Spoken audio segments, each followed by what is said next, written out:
नमस्कार दोस्तों। मैं कपिल शर्मा मृग इन्फो मीडिया से और स्वागत करता हूं आपका मेडिकल सीरीज़ के एक विशेष इंटरव्यू में। और आज हम आए हैं पल्मो केयर क्लिनिक में और आज हमारे साथ मौजूद हैं डॉक्टर आयुष जैन, जो कि पल्मोनरी और क्रिटिकल केयर के एक्सपर्ट हैं। तो सर, सबसे पहले मैं आपसे ये जानना चाहूँगा कि आप अपनी लाइफ जर्नी के बारे में बताएं।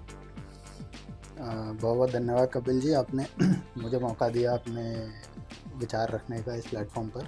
मैं बॉर्न ब्रॉट अप मेरठ से ही हूँ। मेरी स्कूलिंग मेरठ पब्लिक स्कूल से हुई थी अच्छा। और एमबीबीएस मैंने अपना LLRM मेडिकल कॉलेज से किया 2007 बैच। उसके बाद MD मैंने किंग जॉर्ज मेडिकल यूनिवर्सिटी से करी रेस्पिरेटरी मेडिसिन में। और फिर 1 साल मैं SRशिप संजय गांधी PGI लखनऊ में रहा। ओके। उसके बाद मैंने DM किया pulmonary critical care sleep medicine में एम्स भोपाल से।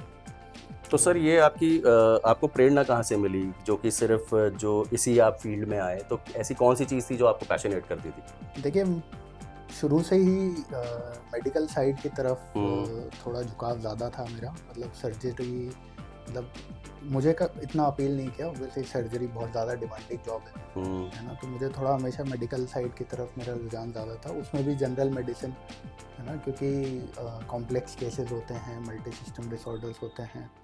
और रेस्पिरेटरी मेडिसिन अब तो आजकल हम लोग जानते हैं, बट कोविड से पहले हम लोग जानते नहीं थे कि रेस्पिरेटरी डिजीज़ेस अलग होती हैं। मतलब जानते थे अलग होती हैं, बट ये नहीं पता था कि रेस्पिरेटरी के डॉक्टर्स भी अलग होते हैं।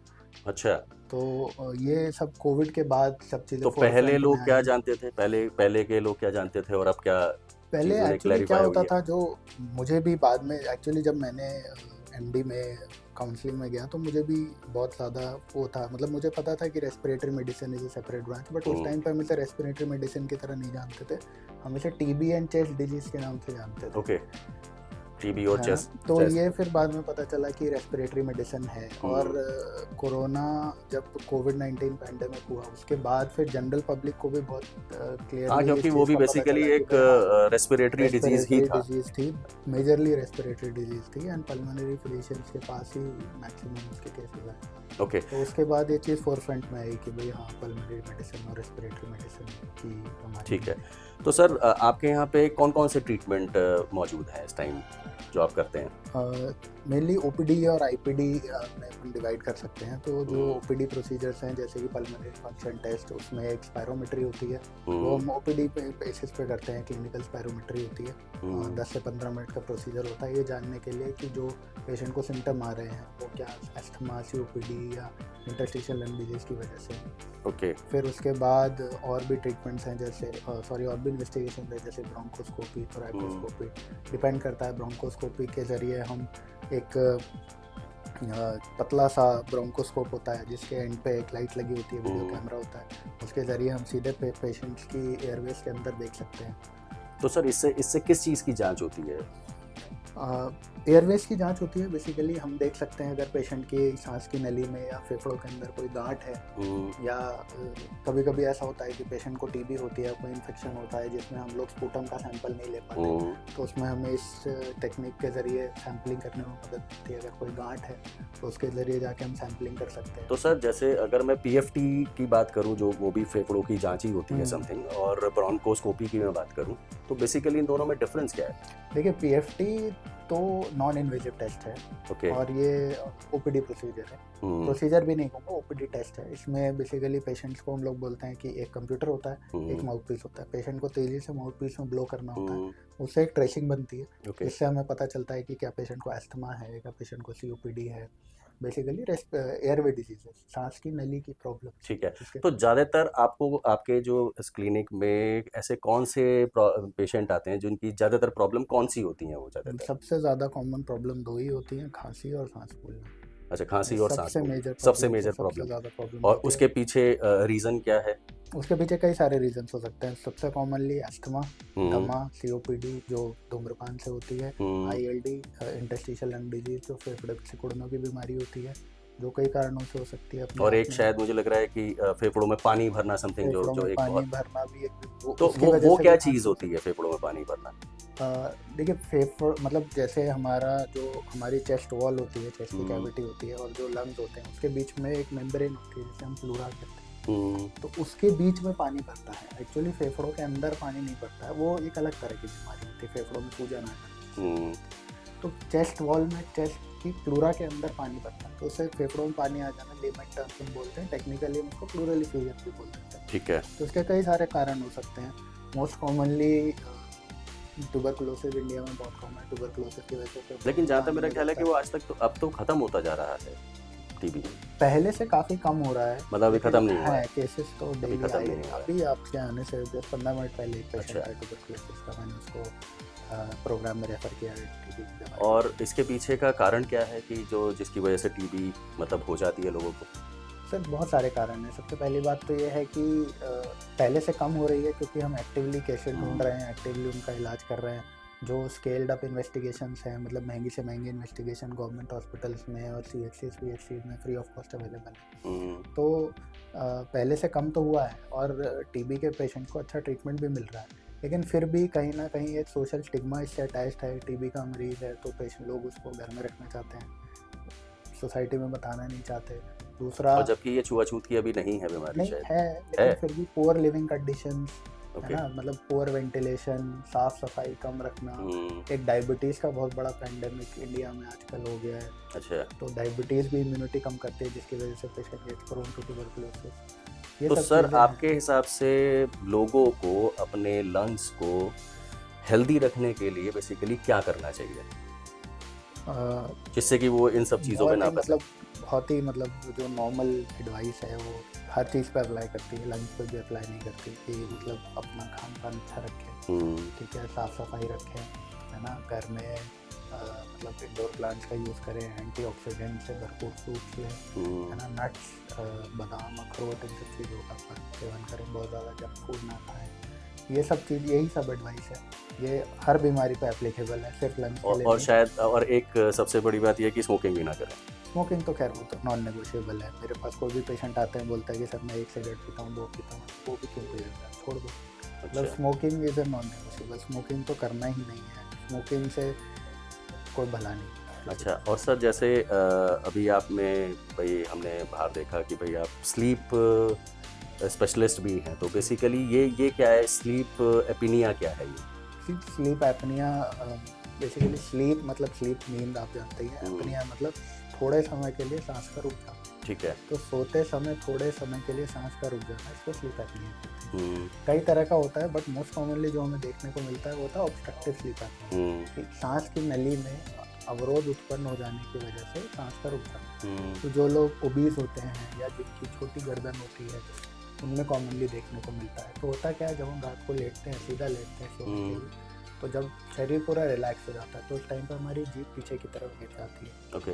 और फैटी नेक या नेक पे फैट ज़्यादा होने की वजह से ये जो एरिया है लेटरली हम्म, जो स्पेस होता है ये कम हो जाता है। हम्म, उसकी वजह से क्या होता है, जब हवा अंदर जाती है तो घड़घड़ाहट या वाइब्रेशंस उत्पन्न करती हुई जाती है, जो हम्म, बाहर में कराटे के रूप से देखने को मिलता है। फिर क्या होता है, थोड़ी देर के लिए रास्ता पूरी तरह से ऑक्लूड हो जाता है, हम्म, तो उसी को हम एपनिया कह देते हैं। वो ऑक्लूजन जब होता है उसके दौरान कई सारे चेंजेस होते हैं बॉडी में, ऑक्सीजन भी नीचे जाती है, हम्म। हार्ट रेट भी ऊपर जाता है, तो उससे कई सारे प्रॉब्लम देखने को मिलते हैं, जैसे कि high blood pressure, sugar, depression, heart disease, ये कई चीज़ों तो को आगे ये वो जो करता है। खराटे हैं वो basically it's a part of a slip apnoea या नहीं? सर ये हो भी सकता है, नहीं भी हो सकता।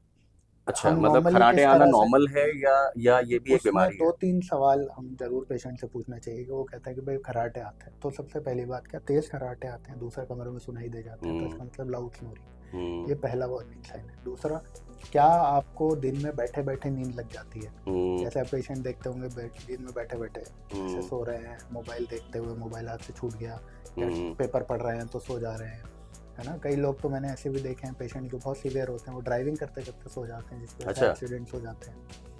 तो अच्छा, इस तरह की ये एक बहुत मेजर साइन है। दूसरा, एक और बहुत कॉमन सिम्टम है जो हम पूछ सकते हैं, सुबह उठते ही बिल्कुल आपका मुंह सूखा रहता है, हम्म, तो उठते ही पानी पीना, क्या उठते ही पानी पीने की ज़रूरत पड़ती है?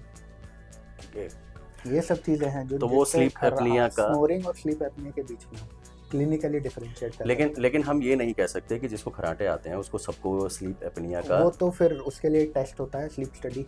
ठीक है, जिससे मतलब हम वो अगर किसी को खराटे आ रहे हैं वो एक नॉर्मल प्रोसेस भी हो सकता है। हो सकता है वो टेस्ट करके हमें ठीक है, पता मतलब वो चल नॉर्मल जाएगा। प्रोसेस भी हो सकता है, बट ये कराटे उसका कभी एक। कभी हाँ, नाक की हड्डी टेढ़ी होने की वजह से भी आते हैं, अच्छा, ज़रूरी नहीं है। तो वो सब प्रॉपर इन्वेस्टिगेशंस के थ्रू ही हम लोग पता लगा पाते हैं कि ठीक है, क्या ठीक है। इनका ट्रीटमेंट करना चाहिए। तो सर जैसे आजकल एआई और रोबोटिक्स की बहुत बातें हो रही हैं, तो आपको क्या लगता है कि ये एआई या रोबोटिक्स जो है वो डॉक्टर और डॉक्टर की सलाह को क्या रिप्लेस कर पाएंगे? जैसे चैट जीपीटी से कोई लिख के दवाई पूछ लेता है, तो क्या आपको क्या लगता है कि ये रिप्लेस कर पाएंगे?